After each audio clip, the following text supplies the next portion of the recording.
बोलो श्री स्वामीनारायण भगवान की जय, श्री घनश्याम महाराज की जय। सरस मजाना मोतीना तोरा અને ગુલાબના ગુચ્છ મોતીના વિવિધ હારો ધારણ કરીને મંદ મંદ મરમાળો હાસ્ય કરીને આપણને બધાને એની મૂર્તિમાં આકર્ષી રહેલા અનેક વાર આદિપુરના ભક્તો અને બીજાને પણ પરચા આપીને પોતાના પ્રત્યક્ષપણાનો કાયમ માટે अनुभूति करावनार एवा आदिपुर हॉल में विषय विराजमान अपना इष्ट देव श्री घनश्याम महाराज तथा एवा घनश्याम महाराज जेमणे प्रेम थी तमने बधाने सेवा पूजवा माटे आप्या एवा अपना गुरुवर्य सद्गुरु श्री ध्यानी स्वामी तथा अंजारना दशाब्दी पाटोत्सव प्रसंगे पधारेला सरस मजाना रूड़ा आशीर्वाद हमणा पाठव्या एवा सद्गुरु पूर्णी स्वामी श्री न्यायकर्णदास जी स्वामी, सद्गुरु स्वामी श्री धर्मरक्षक दास जी स्वामी, ब्रह्मनिष्ठ संतो तथा आदिपुर वासी सर्वे वाला भक्तजनों, खरेखर तमारा बधायना केटला मोटा भाग्य छे के स्वामी जेवा एकांतिक संत ने एम थयो के अमारे आ बधाय आदिपुर वासी भक्तों ने भगवान भजवानुं ठेकाणुं करी देवुं छे। घरे पण भगवान भजाय पण घर छे ने ई भोग भूमि छे અને આ હોલ હોય મંદિર હોય ને યોગ ભૂમિ છે। ઘરમાં એક માળા ફેરવીએ એનું એક જ માળાનું ફળ મળે, અહીંયા એક માળા ફેરવીએ એની અનંત માળાનું ફળ આપણને પ્રાપ્ત। તો એવી અનંત માળાનું ફળ આપણને મળે। નિત્ય નવલાઓ પરચા મહારાજ પૂરે છે। કેટલી વખત હાર ભગવાને એક વખત તો સવારથી તે સાંજ સુધી હાર ઘનશ્યામ મહારાજે ઝુલાયો। 1800 જેટલા ભક્તો દર્શનાર્થીઓ આવ્યા અને એ દિવસે પ્રસાદ જમ્યા। આવા આવા તો પ્રગટ પરચા આપણને પૂરે। છેક ઉંબરેથી માંડી અને છેક પગથિયા સુધી ભગવાન ચરણ પગલી ઉપાડે અને આપણને પોતાના પ્રગટપણાનો પુરાવો આપે। એનાથી વિશેષ ભક્તો આપણે બીજું જોઈએ શું? આને જ અક્ષરધામ કહેવાય। શ્રીજી મહારાજ કે જ્યાં ભગવાનની મૂર્તિ છે ને એને અક્ષરધામનું મધ્ય જાણવું। માટે આપણા માટે તો સ્વામીજીએ આ અક્ષરધામ ભજન કરવા માટે કરી દીધું છે। જેટલું ભજન અહીંયા કરીએ એટલું ઓછું। માટે આવા પ્રતાપી ઘનશ્યામ મહારાજ આપણને મળ્યા છે ને એના વિશે પ્રગટનો ભાવ રાખવો અને સર્વોપરી સર્વ અવતારના અવતારી સર્વ કારણના કારણપણાનો ભાવ રાખવો. ભગવાનને ઓળખી લેવા, એમાં ભેળસેળ ન કરવી. એક વખત સૌરાષ્ટ્રના બધા કાઠીઓ છે ને, દુષ્કાળ પડ્યો હશે અને મહારાજ સાથે ફરતા ફરતા ગુજરાતમાં પધાર્યા.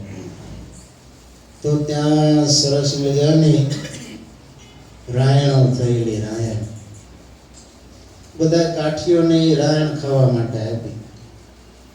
કાઠીઓ કહે છે કે આ તો લીંબોડી છે. લીંબોડી શું છે? લીંબોડી છે. તમારી લીંબોડી મોટી છે. એ કે આ લીંબોડી નથી, આ રાયણ છે. ત્યારે કે નહીં, આ લીંબોડી જ છે. અમારી લીંબોડી કડવી હોય ને તમારી લીંબોડી મીઠી છે, પણ છે તો આ લીંબડાની લીંબોડી. પેલા ગુજરાતવાસી ભક્તો કહે છે નહીં ભાઈ, આને તો રાયણ કહેવાય, આ લીંબોડી ન કહેવાય. ત્યારે કે નહીં, અમારે આવી ઘણી લીંબોડીઓ થાય છે, બહુ ખાધી. માને નહીં કોઈ વાતે.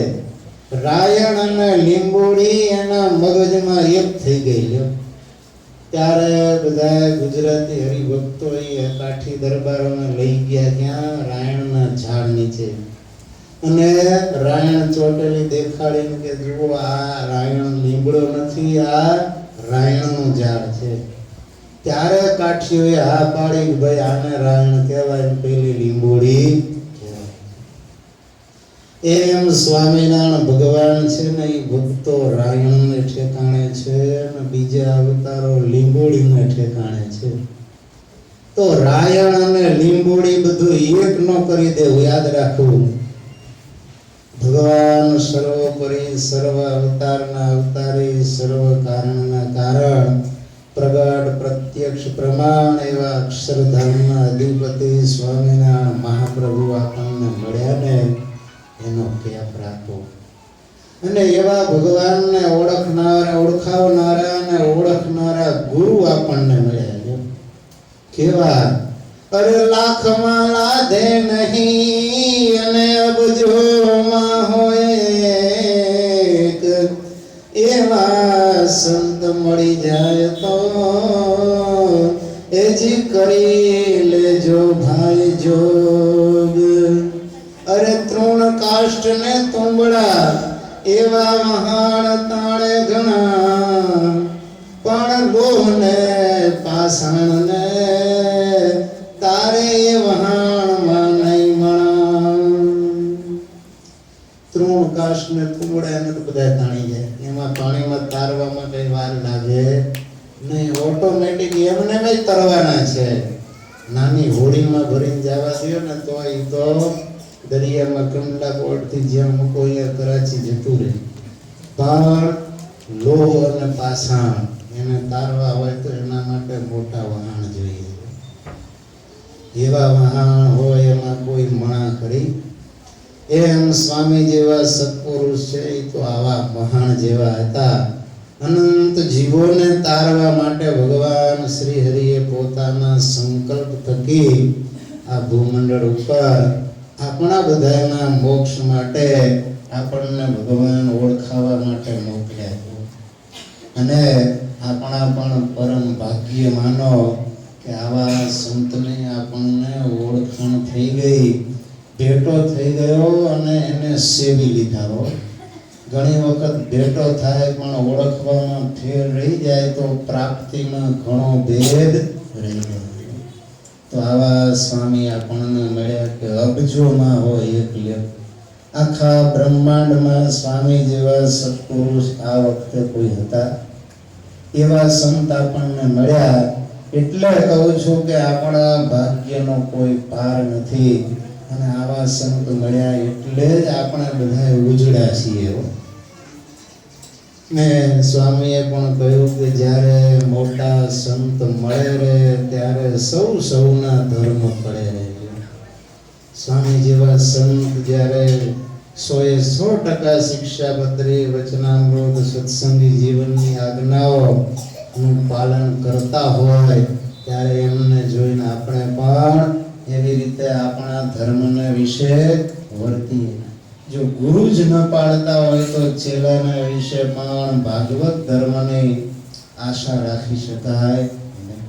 પણ સ્વામી તો જીવ્યા ત્યાં સુધી એનું જીવન જ તમે જુઓ ને, હાલતી ચાલતી શિક્ષાપત્રી અને સત્સંગી જીવન સમાન હતું. અને એવા ગુરુના પ્રતાપે જ આજે આપણા બધાની પણ સંતો અને હરિભક્તોની આગવી છાપ છે કે ધ્યાની સ્વામીના સંતો અને હરિભક્તો એના નિયમ બધાયથી આકરા છે. ઘણી વાર તો યુવાનોના હક પણ કરવા અઘરા પડે કે તમારે નિયમ ધર્મ બહુ આકરા એટલે કન્યા દેવી પણ ચિંતા ન કરતા હો, કોઈ વાંધા નહીં રહી જાઓ. ભગવાન દયાળુ છે, તમને સારામાં સારું પાત્ર આપશે અને તમારા 100% ધર્મ બધા એકાંતિક ના પડે ને એવું પાત્ર ભગવાન બધાને આપશે. દીકરીઓને પણ ઘણાને આવા પ્રોબ્લેમ થતા હોય, પણ સ્વામીજી સરસ મજાનો એવો આપણા વિશે ધર્મનો ભાવ પ્રગટાવીને ગયા છે કે આપણે તો શિર સાથે આ ભાગવત ધર્મનું અનુશીલન કરીએ છીએ અને એના પ્રતાપે ભગવાન અને સ્વામી રાજી થઈ અને આપણને આલોકમાં પણ સર્વ પ્રકારે સુખી કરે અને પરલોકમાં પણ મહાસુખિયા કરશે. આજે સવારથી આમ તો રમેશભાઈના ફોન આવતા હતા. મેં કહ્યું તબિયતને સમય બે ધ્યાનમાં રાખીને પછી તમને જવાબ આપશે. મને કે સ્વામીજી પણ આવવાના હતા ત્યારે ભુજ નહોતું કીધું, પણ અંજાર આવીને પછી ફોન કર્યો કે અમે આવીએ છીએ, એમ તમે પણ મોડો ફોન કરશો તો અમે બધા લાભ લેશું. પછી ચાલુ ગાડીએ ધ્રાંગધ્રા પહોંચ્યા અને અલ્પન સ્વામીને વાત કરી. મેં કીધું રમેશભાઈનો બહુ આગ્રહ છે અને જો સમયસર પહોંચીએ તો આજે જ આપણે આદિપુર સત્સંગ સભામાં સત્સંગ હોલના દર્શન પણ કરી આવીએ અને સત્સંગનો લાભ આપી આવીએ. ત્યારે કે ભલે સ્વામી આપણે અનુકૂળતા હોય તો જતા જ જઈએ. અને ખરેખર આજે આદિપુર આદિ એટલે પહેલા એનું નામ સાર્થક થઈ ગયું. તો અંજાર પહેલા આદિપુરમાં આવ્યા અને તમને બધાને આ સત્સંગનો લાભ પ્રાપ્ત થઈ ગયો. તો આદિપુરવાસી ભક્તો તો બધા ખૂબ જ પ્રેમી ભક્તો છે. આ હોલ તમારે નાનો પડે છે, સ્વામીને તેથી ખબર હોત તો 200 જેટલા ભક્તો સવારે ધૂમમાં આવીને લાભ લેતા હોય ત્યારે ભગવાન અને ગુરુ કેમ રાજી ન થાય? સ્વામી કેટલા રાજી થતા હશે, એમને એમ થતું હોય છે કે આ હોલ બનાવ્યા ને એ તમે બધા સાર્થક કર્યા છે. પણ સાથે સાથે એક મના થઈને બધાએ ભજન કરવું. અંતર બધાના એકબીજાથી મળેલા હોય આમ એક રસ જ્યું મિસરી પાય માહી પડી. એક હરિભક્તને જોઈને આમ છાતી ઠરે, છાતી ગજગજ ફૂલે. અને આ તો આપણે સત્સંગના જ સંબંધ છે, ત્યાં લોહીના સંબંધ નથી.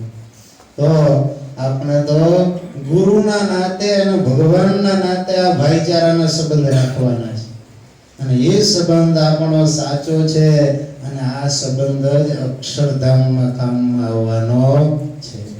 માટે સત્સંગની અંદર જેટલા ભાઈઓ હોય બહેનો હોય બધા જ ભાઈઓ પ્રત્યે ભાઈઓ અને બહેનો પ્રત્યે બહેનો એવો જ પ્રેમ અને આદર ભાવ રાખે અને આ મંદિરમાં જેમ તમે આ હોલમાં લાભ લ્યો છો એમને હજી વિશેષ ને વિશેષ લાભ લેશો તો હજી બીજા પણ જે મુમુક્ષુઓ છે જેને આપણો આ સંપ, આ સહકાર, સુહૃદની ભાવના, ત્યાગ બલિદાન ને કુરબાનીની ભાવના અને ભગવાનને રાજી કરવાની ભાવના, ગુરુને ચિંધે ચાલ્યા માર્ગ ઉપર ચાલવાની ભાવના જોઈને બીજા પણ કેટલાય મુમુક્ષુ આકર્ષાશે અને એ પણ આ હોલમાં આવતા થશે તો એ બધાયનું પુણ્ય તમને બધાને પ્રાપ્ત થશે. માટે આપણે આપણું તો કલ્યાણ નક્કી કરી લીધું છે, પણ આપણા પરિસરમાં આજુબાજુમાં કે કોન્ટેક્ટમાં આવનારા મુમુક્ષુઓ પણ આવા રૂડા રૂપાળા ઘનશ્યામ મહારાજમાં મોહી જાય અને એના આશ્રિત થઈ જાય. ગુરુવર્ય સદગુરુ ધ્યાની સ્વામી જેવા સંતના શરણે થઈ જાય ને તો એવા અનેક મુમુક્ષુઓના પણ કલ્યાણ થઈ જાય. તો તમે બધા આદિપુરમાં તો ખૂબ વિશેષ ભજન ભક્તિ કરો છો. સંગીત મંડળી પણ સરસ તમારી છે. એકાદશીના કીર્તન પણ ચાલુ તમે કરી દીધા. તો બાળ મંડળ, બાલિકા મંડળ, યુવા મંડળ, યુવતી મંડળ અને જનરલ સત્સંગ મંડળ બધા જ મંડળો ખૂબ જ ભાવથી ચલાવો અને સાથે સમયનો ભોગ આપો. કારણ સમયનો ભોગ આપ્યા વગર મંડળો છે એ સુગઠિત અને સુવ્યવસ્થિત રીતે ચાલે નહીં. એટલે આગેવાન હરિભક્તોએ સમયનો પણ વિશેષ ભોગ આપવો. બાળ મંડળ ચલાવવું હોય તો બે યુવાનોએ તૈયાર થવું જ પડે અને એને બાળકોને વિવિધ પ્રકારના ધાર્મિક અને રમતગમત આદિમાં ઇન્ટરેસ્ટ જગાડી અને સત્સંગમાં આવતા કરવા જોઈએ. એમ બાલિકા મંડળ હોય કે બહેનોના મંડળ હોય તો એમાં માતાઓ બહેનો આગેવાન થઈ અને એને સત્સંગ કરાવે. જનરલ સત્સંગ મંડળમાં તો વડીલો આપણા છે જ, પણ નાના મોટા બધા જ મંડળો એટલા જ સક્રિય બને. અમે લંડન ગયા હતા, તમે જુઓ આવડા છોકરા એવું સરસ મજાનું પ્રવચન કર્યું, વક્તા હોય ઝાંખો પડી જાય. તો હું એમ કહું છું, લંડનમાં રહીને છોકરા આવા પ્રવચન કરી શકતા હોય તો આપણે તો અહીંયા બધા આને તો કેટલાય સ્વામીના પતાસા ખાઈ લીધા છે, કેટલા બોક્સ પ્રસાદીને જમી ગયા છે. તો આ બધા બાળકો કેમ પ્રવચન ન કરે? આ બધા કેમ ભજન ભક્તિ સત્સંગની રમઝટ ન બોલાવે? આ બધા કેમ કલાકાર ન થાય? માટે આપણા બધા જ બાળકો પણ આપણાથી એ સવાયા બને એના માટે આપણે વિશેષ ભજન ભક્તિ સત્સંગ ખટકો રાખીને કરવા. જો કે આદિપુરના ભક્તો તો કરે જ છે, પણ છતાં પણ હજી વિશેષ ને વિશેષ બધાની ધર્મ ભાવના વધે. આવા પ્રગટ ઘનશ્યામ મહારાજમાં અખંડ પ્રગટની પ્રતીતિ રહે અને પતિવ્રતાની ટેક દ્રઢ થાય અને પ્રગટની ભક્તિ કરી ગુરુવર્ય અને ભગવાન શ્રી હરિના અખંડ રાજીપાના બધા પાત્ર બને અને કાયમ હોલ તમારો સત્સંગીઓથી ભર્યો ને ભર્યો રહે. ભજન કીર્તન ધૂન કથા વાર્તાથી ગાજતો રહે એવી પ્રાર્થના સાથે હું મારી વાણીના વિરામ આપું છું.